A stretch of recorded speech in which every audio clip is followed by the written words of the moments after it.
Hey everyone, welcome back to Math Time.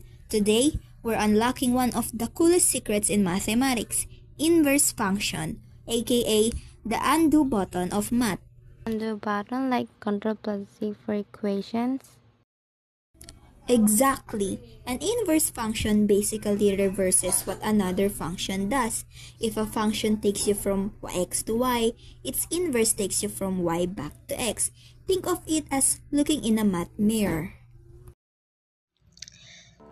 The inverse of a function is a function with domain B and range A, given that the original function has domain A and range B. This inverse function of function f is denoted by f inverse. It is defined by the equation f inverse of y is equals to x, if only if f of x is equals to y for any y in range B. Since both are functions, then a function has to be one-to-one for its inverse to be a function at the same time. If it is a many-to-one function, its inverse is one-to-many, which is not a function. So, if a function turns me into a genius, the inverse turns me back into a sleepy student? Kind of. Let's look at a simpler example. Let's say f of x is equals to 2x plus 3. Plug in x is equals to 5, then it's gonna be f of 5 is equals to 2 times 5 plus 3 is equals to 13.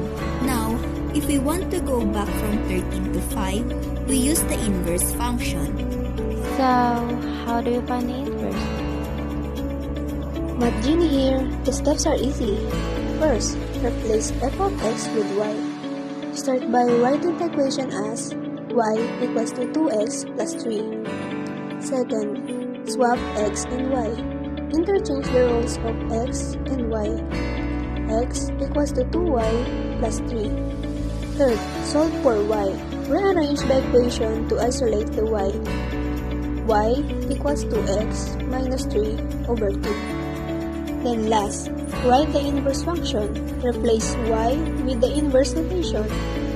F inverse of x equals to x minus 3 over 2.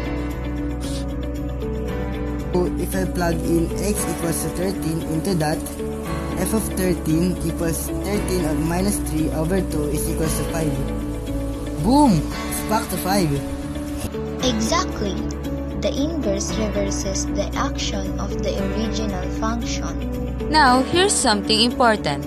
Not every function has an inverse. A function has an inverse if and only if it's one-to-one.